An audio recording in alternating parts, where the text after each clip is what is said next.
Hey guys, this is video number 2. The first one was one right before this, which is what I'll miss after gastric bypass. I keep sinking in this chair. Why do I keep sinking? Well, anyway,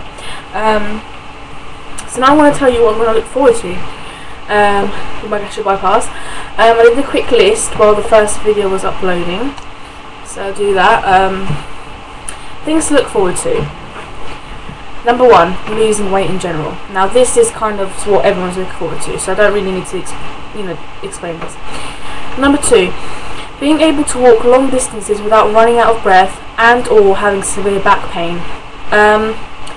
There's a local college which is literally right in front of my house across the road. It's literally a 5-minute walk.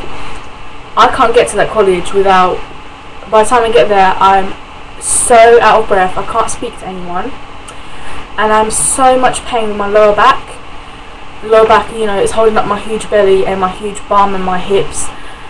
I'm in so much pain that I have to, sit down, otherwise I will feel like crying, like I'll cry because of the pain. It's so bad.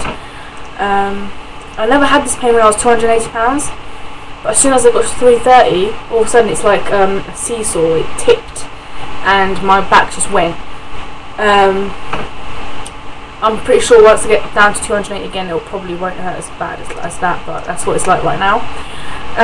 Number 3, being able to stand without having severe back pain. I can't literally stand for more than 10 minutes. It's the same as walking. If you walk or stand for 10 minutes, my back's gone. That's just the way it goes. I can talk to someone at work, a manager, for 10 minutes, and my back will start hurting so much. I mean, it hurts so quickly that I don't think my managers don't even believe me. So, but it's true. So, number 4. Oh, these are the bad ones.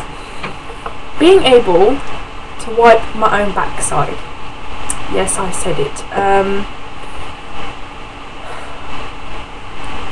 I can't wipe my own backside. I always assumed when I was 180 pounds, obviously I'd never been over 220 my whole life, so at that weight I always assumed that people who couldn't wipe their own backside were probably those really big 400-pound people, 500-pound people. That's not true. I'm 300 pounds, 330 pounds, and even at 300 pounds, 280, no, I don't know, but I know that at this weight I can't wipe my backside. I even said to my mother, oh my god, it's like my arms have, shortened or something.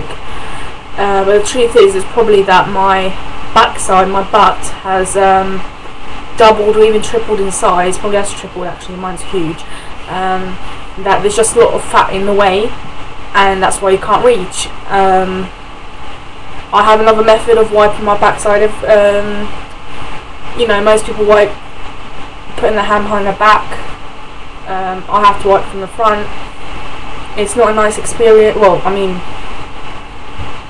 it's not nice to be able to do it the way you've been doing it all your life. When I was 180 pounds, I did it the normal way, and it's really embarrassing.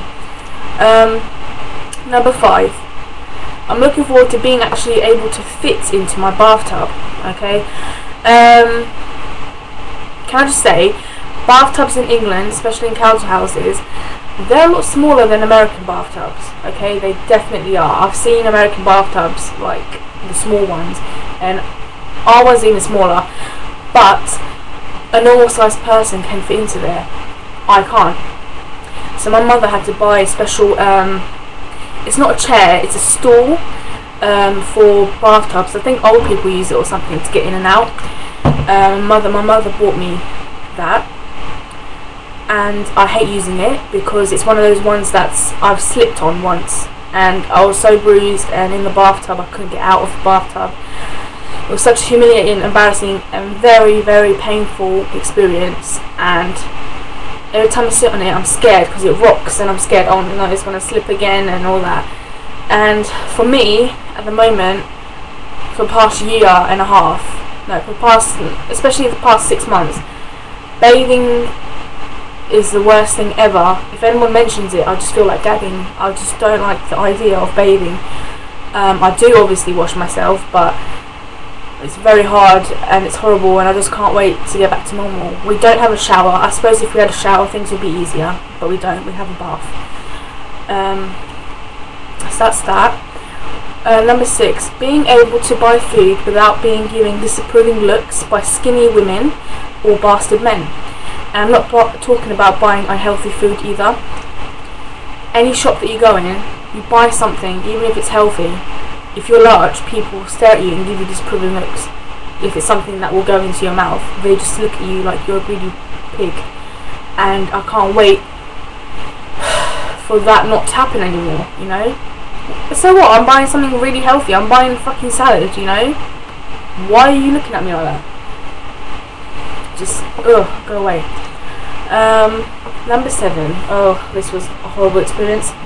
Number 7. I'm looking forward to being able to walk past a bunch of teenagers or immature groups of people in general, and yes, they are normally in groups, never on their own, who shout out things like fatty, get on a diet, etc, etc.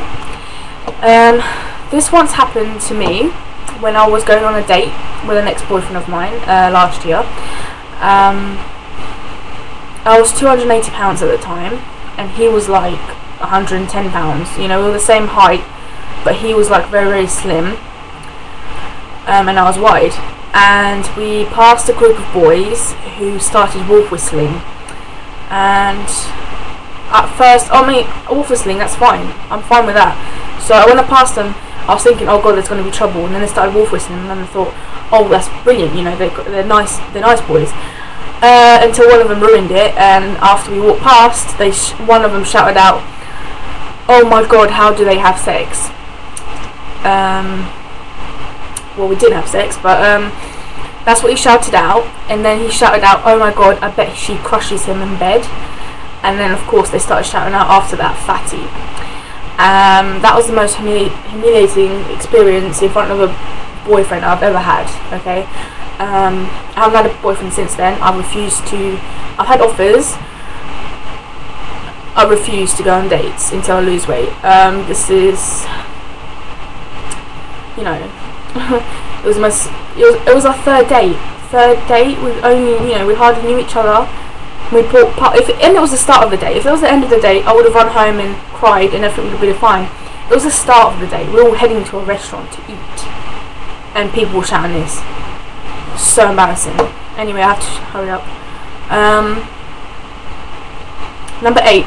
I'm looking forward to being able to bend over and put my trousers on or shoes on without my fat getting in the way and making it impossible to reach and making me out of breath.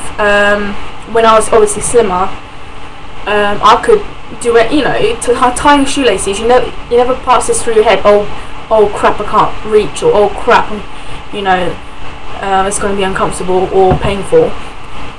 That never passes through your head when you're normal size. You can do it. But these days at this size, I can't even put my trousers on normally. I have to like get one leg in and hold it down and then get the other leg in. I can't, because my legs, I don't know, they just can't move like normal like before when you can slip trousers on normally. I don't know how to explain it, but anyway, when I tie my shoelaces as well, like when I bend over, my stomach is in the way, and it just, all that fat's in the way. It's horrible. You can't reach sometimes, and it's just ridiculous. Number 9. I look forward to not having to constantly ask my personnel manager at work for a bigger size shirt every month. Okay, when I first started working where I work, I wore American size 10 shirts. So I was American size 10. So I wasn't slim, but I wasn't fat. I was in between. And then literally as the months went past, I went from 10 to 12 to 14 to 16 to 18, and now I'm at an 18. Now I'm at a 20. Now I'm wearing a shirt 20, and that's tight on me, so I should really be in a 22. I'm looking forward to going into the office monthly and actually asking for smaller shirts. That I'm looking forward to. Okay, other things. I'm going to have to whisk through this. Time's going quick. Number 10, I'm looking forward to having men find me attractive. This kind of goes against what I said in my last video, where I'm actually looking forward, where I'm actually going to miss men ignoring me. But I'm actually going to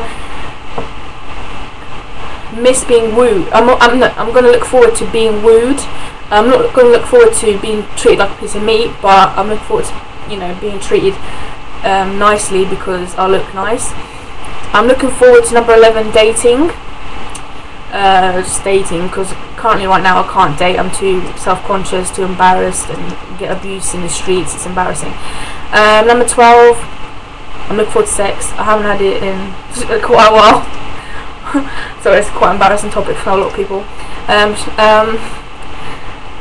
When was the last time? Well, I really hardly ever get it, you know. And that's that, okay. Number 13, I'm looking forward to having my figure back. That speaks volumes. When I was 180 pounds, I wasn't slim, but because my fat went in the right places, I looked a lot slimmer than what I weighed. I had a very small waist, big hips, big boobs, so I got a lot of, you know, attention. Number 14, I'm looking forward to wearing normal size shoes, okay. I used to wear I don't know what American shoe sizes are, 6, 7, 8. So I used to wear American size 8 normal shoes. Now I wear size 9 wide fit, okay.